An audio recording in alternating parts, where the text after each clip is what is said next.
Our last Sunday morning worship service was March the 8th, 2020. COVID-19 has changed almost everything about what we do. Our inability to gather has been the greatest transition and the greatest hardship, because fellowship is essential not only to the Christian faith, but just human development altogether. And it's important to do all we can to keep a human touch, even though it may have to be a virtual human touch. One of the members of our church was the first to be diagnosed with COVID-19 in the county. And her story has been a happy ending, and it has a lot to do with Piedmont Newton.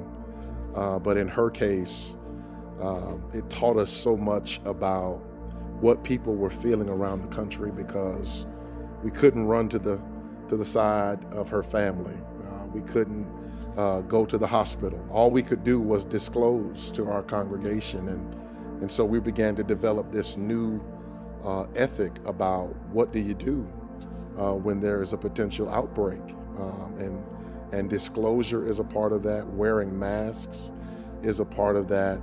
But we have a number of families that when one person got sick, the entire household got sick. We have a number of families that have had extended family members pass away in other states and even in other countries.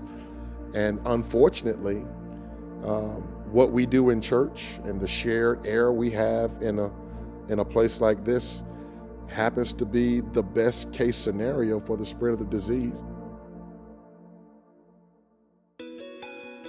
Well, I think what we did today at Piedmont Hospital, I think it's going to encourage dialogue, I pray, among other clergy and other community influencers to talk about what are we going to do when the vaccine becomes more available than it is today, and we get to phase 2 and phase 3 and phase 4 of implementation.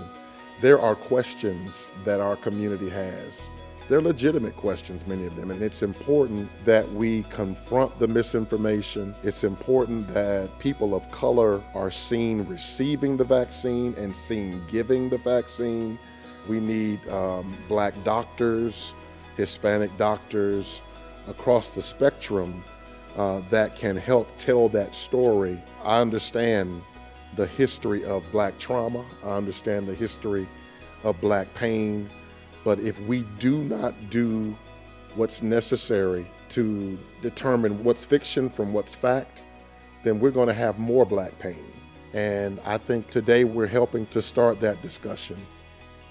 I've had allergies growing up, and I wanted to assure people there'd be a discussion about the ingredients. We're not seeing any consistent reactions to people nationwide.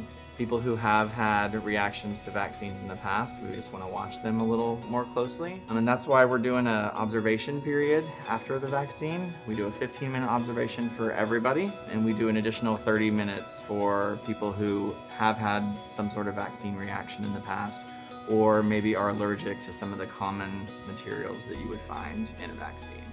Giving you your COVID vaccine today. Just like most injections, your arm will likely be sore. That's okay, just keep using it like you normally would. It'll kind of work that soreness out. Okay.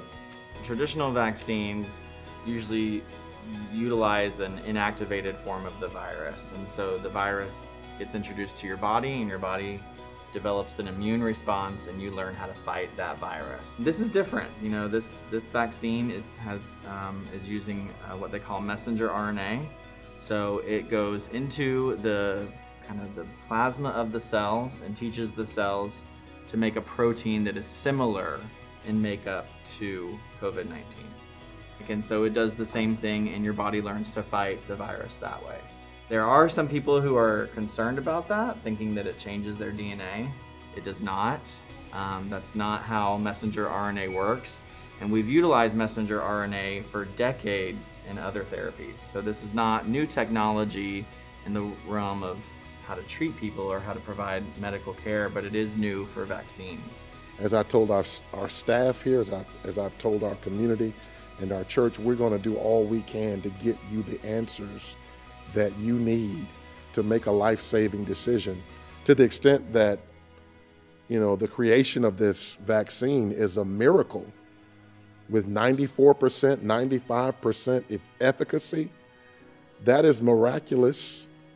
And people of faith ought to embrace miracles instead of being afraid of them. It doesn't matter what happens nationally.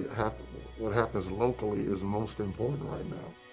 Because if we don't get 70% of the people here, then it's not going to get to that herd immunity level. I want the African American community to step up to make sure that what you're reading is a reputable source, to make sure that you're not being guided by misinformation online, to have a vision for where we want to be a year from now, and to think about what it takes to get there. We don't want to see the numbers of new infections continue to rise. We don't want to see hospitalizations go through the roof. And we don't want to hide in our homes forever. And we've been given a tool. We've been given a new lease, a new opportunity to fellowship again.